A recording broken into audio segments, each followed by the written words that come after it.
I saw the fall of the great Benin Empire. I still hear the screams in my dreams. The fires, the gunshots, the shouting in a language we did not understand. The streets of Benin, once filled with traders, warriors, and laughter, were covered in blood and ash. My name is Omoroji. I was there in 1897, the day the British came to destroy everything we had built for centuries. I was just a boy, but I remember everything.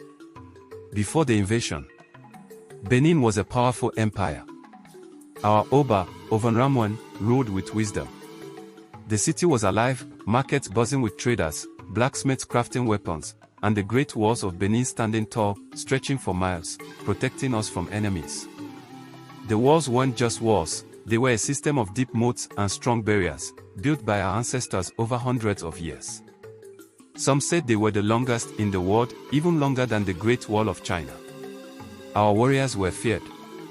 No one could defeat Benin. We traded with the Portuguese and the Dutch, and our bronze works were known across the world. The palace was filled with golden artifacts, intricate sculptures, and sacred masks.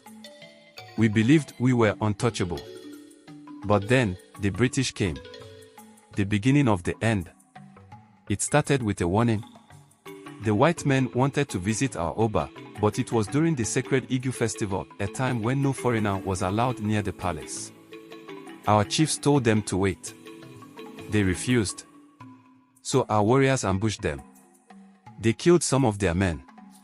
We thought that would end it. We thought they would leave. We were wrong. Days later, whispers spread that a larger force was coming. Not traders. Not missionaries. Soldiers. Hundreds of them. They had guns, cannons, warships. Our warriors prepared. We thought we were ready. We had fought many battles before. But this was different. The day everything burned, I woke up to gunfire. Explosions shook the ground. The air smelled of burning wood and blood. The British came in waves, shooting anything that moved.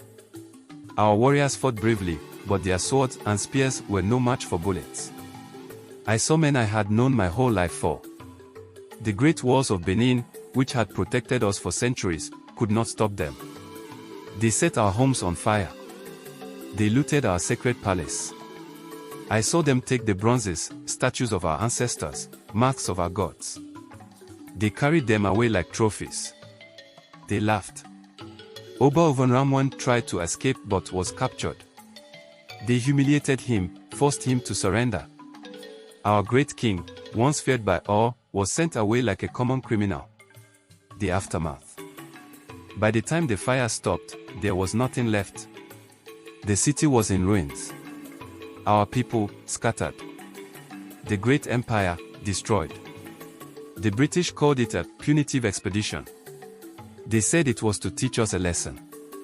But what lesson? That they could take whatever they wanted. That history only belongs to the strongest. Years later, I heard they sold our bronzes to museums in London and Germany. I heard that people now look at them in glass cases, admiring their beauty, without knowing the blood that was spilled for them. I am old now. But I will never forget. We were once the greatest empire in West Africa. We had walls that stretched for miles. We had warriors who never ran from battle. We had art that told our story.